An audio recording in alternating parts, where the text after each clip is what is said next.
welcome back to the Empire's Recap, Week 3, which should hopefully release on Monday to Tuesday when I actually want to release these videos. Let's go. We have been introduced with Lizzie's Empire name and Emilia from the comments, and her current area being called Critter City. Her community centre gains flooring and floors, which also have rooms in them which will be dedicated to a specific item, and they would consist of mushrooms, plants, foods or fish and other aquatics, logs, gadgets and conquests, and bits and bobs in the attic. Before getting resources, she holds a meeting with the animals. Does not go well with things that cannot speak. And another person is added to her suspicious list, being the Witch of the Woods getting her mangrove. Once getting all of the woods, the room is decorated with boats, signs and trapdoors. To cover the patchy wood floor above, the plant room is covered in glowberries and all types of plants, most of that list being checked off. But she's then led by a fish trail. Wonder where that will go. The sheriff has finally got his badge and one for his deputy, Norman, his cat, as cats are better than people. He will get him later. Then an entrance for his cave would be made, which arguably needs more colour without it looking weird. Even if not looking entirely accurate, he acquires Norman from a nearby village, giving him right of deputy. However, next episode he'll have enemies to deal with. Joel, who had fished him, causing death, and Catherine, who took terracotta without his permission, and adding her name to the board. A memorial for Pablo Jr. is made after his sacrifices on helping Sausage find his family. While removing deep dark root from his walls and planting the magic, comes back from Shelby's with soul torches,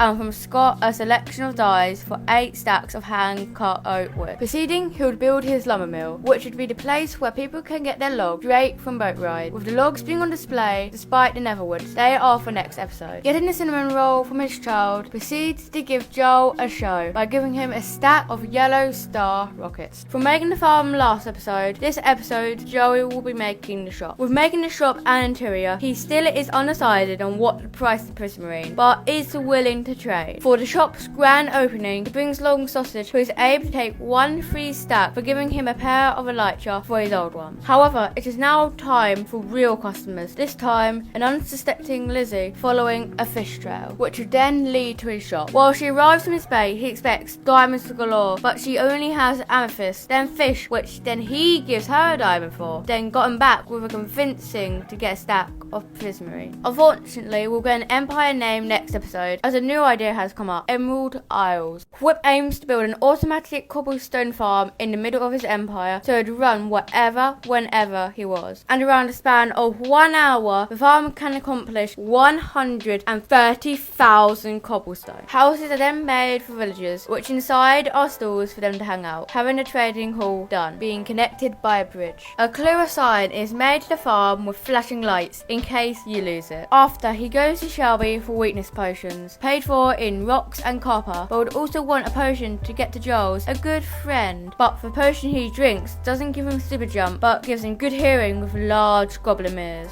Despite this, he has hope of making strong alliances, which online at the time was Lizzie, taking Boris the ambassador to go live in her empire. After the mining time lapse at the start of the episode, we have revealed Pixlriffs' plan for a great bridge which would go to the main city. It will have 12 pillars, 1 for each empire, to either build a statue, a trading post, or whatever they feel like. After going to the deep dark for the shift sneak book and a trade with Scott of frog lights for dyes, he proceeds to build the entire bridge in 1 week. This dude is a mad lad. One end of the bridge is a hill which will get terraformed to the entrance of his empire / ancient city, while the other is a village close to False. However, a potential event happened for the water to drain, explaining why the pillars have slightly corroded and have sea life upon them, even above the water. For Scott, this is a building episode, building a house over his flower farm, which above eventually will be a cactus farm as well. However, not being able to set up a wither rose farm just yet, for black dye, he would kill squid. At last, all coloured carpets have been added to the llamas, with dark grey getting a cool mask, either a superhero or bandit. They are still his best friends. 2 storage buildings are then built, which should hopefully be enough for all his storage needs. However, how the things will be stored will be showed on stream. Doing his trading rounds around the server, all he needs left to trade with is False, Jimmy, Catherine and Joel. Thank you for watching this week's recap of Empires Season 2. For lack of videos this week scares me slightly for next week. Like and subscribe with the bell on so you are notified when my next recap comes out. Goodbye.